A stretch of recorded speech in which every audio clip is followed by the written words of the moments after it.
Mbola amin'izay resaka fifidianana azy dia manoloana indrindra ny abetsandro olom-pirenena feno 12 taona tsy tafiditra ao anatin'ny lisam-pifidianana noho ny tsy fananana kopy naterahany dia ny fanavaozana ny lalàna mikasika ny fanambaram-piterahana no vahaolana izay arosony député any distrika ny Ikongo. BDB ny olom-pirenena feno 12 taona mbola tsy tafiditra anatin'ny lisam-pifidianana noho ny tsy fananana kopy naterahany. Vahaolana narosony député Razafy-Tsyandrofa Brunel ny fanavaozana ny lalàna mikasika ny fanambaram-piterahana izay voafaritra 12 andro. Ny fanentanana aloha zany efa manomboka fa tsy mbola misy ilay opération jugement supplétif hatreto. Ny tena olana be mantsy amin'ny toerana ambanivohitra be ohatran'ireny dia izao lalànantsika milaza fa hoe 12 andro ihany ny fanambaram-piterahana déclaration nouveau-né any amin'ny commune.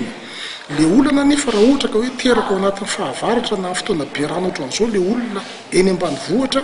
dia tsy mahavita le déclaration nouveau-né amin'ny fotoana fa saika mihoatra le 12 andro na le ray volana dia raha vao mihoatra n'iny nefa dia tabataba sy gidragidra mahazo le tambanivohitra eny amin'ny bureau en commune na eny amin'ny délégué dia miemotra le ray aman-dreny dia lehibe ho azy fotsiny eny le ankizy tsisy copie tsisy taratasy milaza ny momba azy mihitsy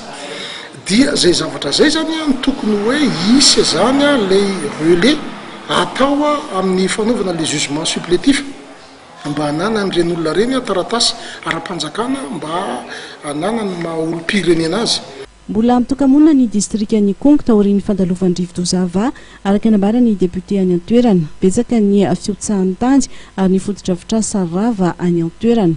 Ny fanarenana aloha zany amin'izao dia mbola lay fiarahamonina sy le fokon'olona amin'ny ankapobeny no miezaka manao izay hoafana. Ny tena olana mantsy dia izao le lalana zany ratsy ary nandritra ny fandalovan'ny cyclone iny ihany koa debe ny éboulement ka na ohatra ary zany misy zanakam-pielezana na misy fikambanana avy ety ivelany na misy tsara sitrapo te hidina any hiasa tsy tafavoaka ary tsy matafiditra matériel any amin'le faratsi'ilay lalana sy no fisililay éboulement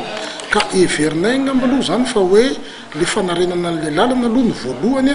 dia aoriana ny fanarenana ny lalana zay vao afaka mitodika ny fanarenana n'le fahasimbana zay maro dia maro. Arak'izany dia mbola nametraka takatra tao amin'ny distrika ny Ikongo ny fandalovan'ny Rivodozava farany teo.